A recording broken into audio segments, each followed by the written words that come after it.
Welcome to WHU Inside Business. I'm here today with Christoph Debus, who is CEO of Thomas Cook Airlines. Christoph, thanks very much for coming. Yeah, my pleasure. Thank you for having me. Christoph, can you explain to us what the impact of digitalization is on your business model? Yeah, I think on our business model, we as an airline, but also being part of an integrated tour operator group, I think there is no process which works without technology anymore. So I think for each of the processes, we have underlying base systems, and on top of it, I think you need now customer front ends. And I think the important thing is to really have a consistency of data in all the customer touch point, and to have very easy ways of engaging with us from a customer perspective, which means we have to be able at every customer touch point to have every information available and do it in every mean. Is it via the mobile, desktop? Is it in a retail shop? Is it via chat solutions? So I think, and therefore digitalization is a key process and a very important topic for our business. Okay, so you mentioned the data that you collect, and in order to fine-tune your offerings, is there also applications for kind of predictive analytics where you try to predict traveler behavior, your customers' wishes, and hence adjust your offerings? Yeah, that's, of course, this is the other side. This is the planning side. This is the core of our business. That's what we do.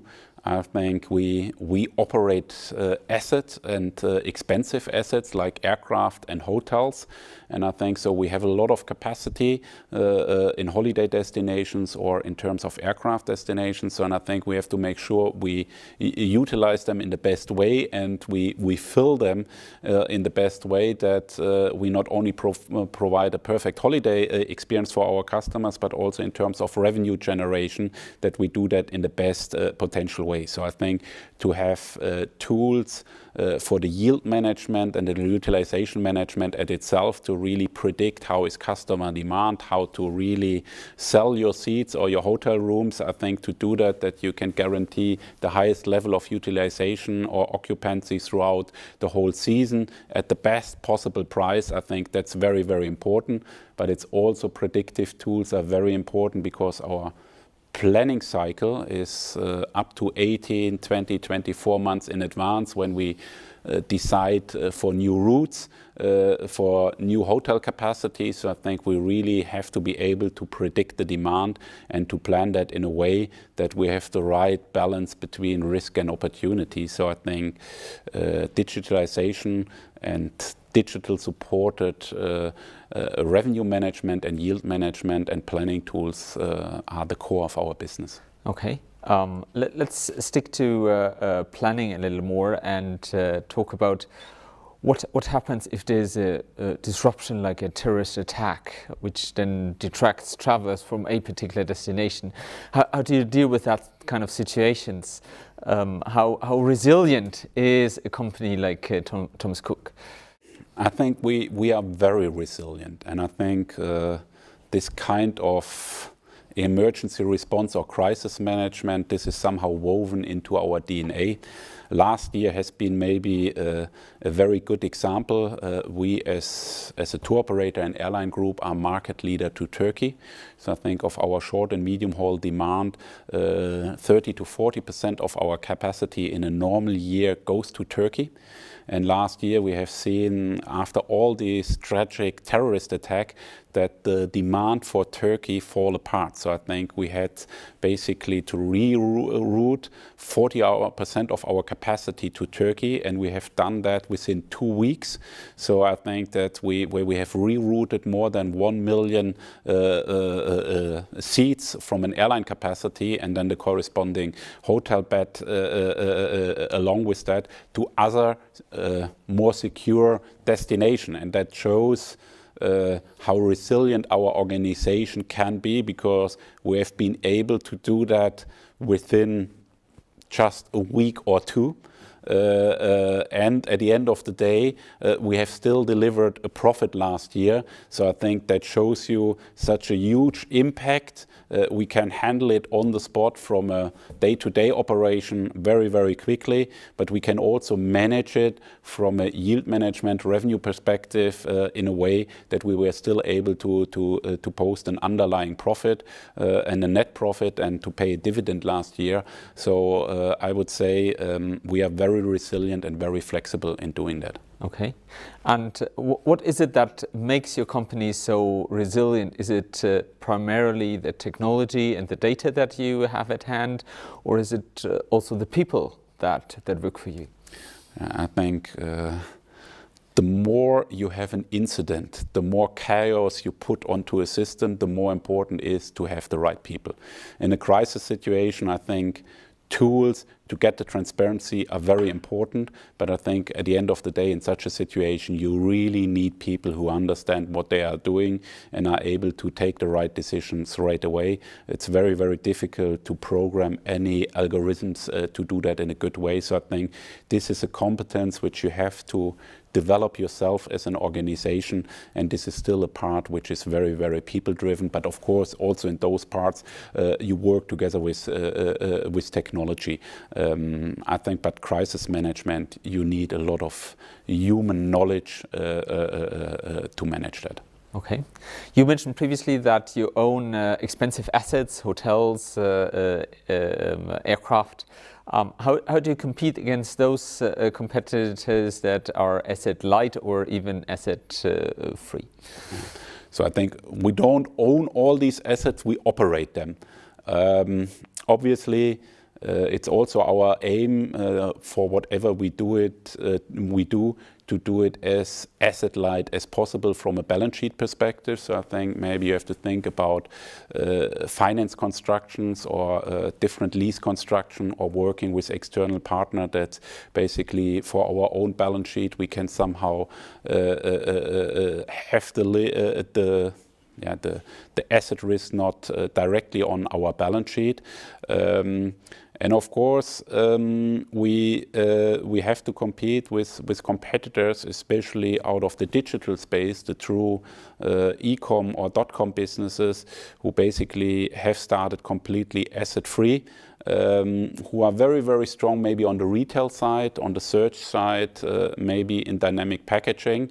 But at the end of the day, especially in our industry, the leisure holiday industry, where you sell dreams and wonderful holiday experiences and memories, I think the quality of the product itself, which helps to create a wonderful holiday memory, is important, and you have to be able to control somehow this quality, because that attracts a return or repeat customers, and that's something where we put a lot of focus. So I think we have to be able to control the quality of the service of the hotel, which doesn't necessarily mean that we really have to own it from a balance sheet perspective.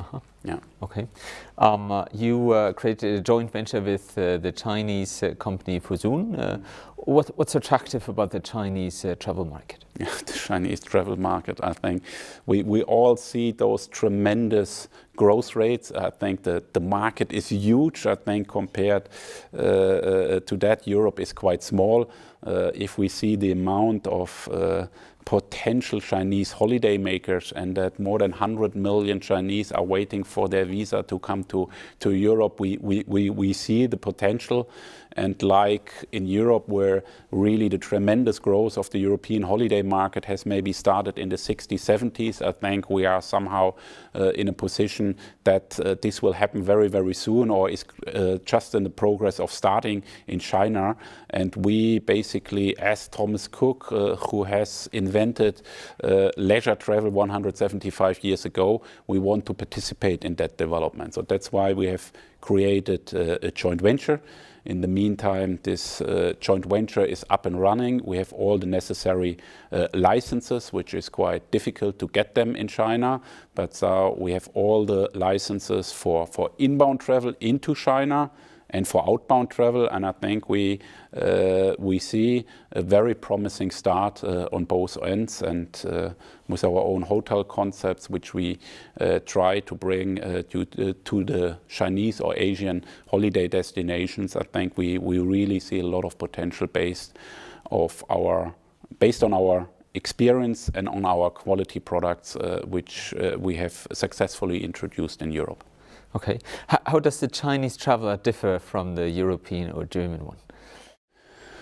Yeah, maybe how do they differ from the German ones? I think in Germany we have a lot of holiday days compared to other nations. I think in Chinese you have Chinese New Year, and it's a very, very peaky season, and maybe you have not an as constant demand, even if it's still seasonal in Germany too, or in Europe. But I think it's more peaky. And if Chinese come to Europe, so I think they primarily look for city destinations or for experiences. I think together with Thomas Cook Sport, one of our wonderful products is that we bring them to football matches in the Premier League and then surround it with a round trip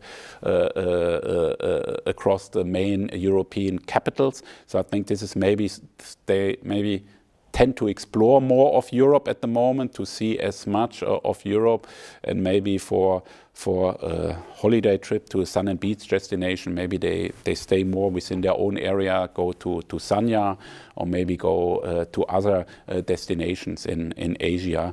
But I think that will also become closer and closer the further we advance.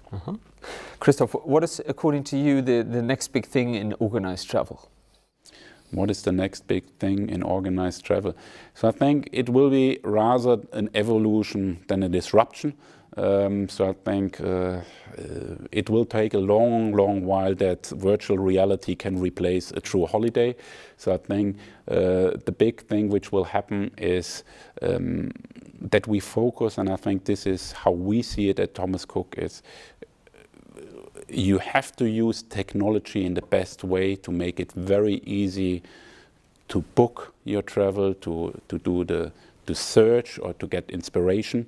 But in the end of the day, in the execution of the travel, I think it's still based on the components, the hotel, the cruise ship, the flight experience, the experience in resort, and you have to achieve to truly create big memories. I think you really have to invest into the experience on the spot. And I think in the past, maybe, or when travel started in the 70s and the 80s, that was really a mass market. It was just take a big plane and maybe a big hotel and carry a lot of people, just like, excuse me, cattle from A to B.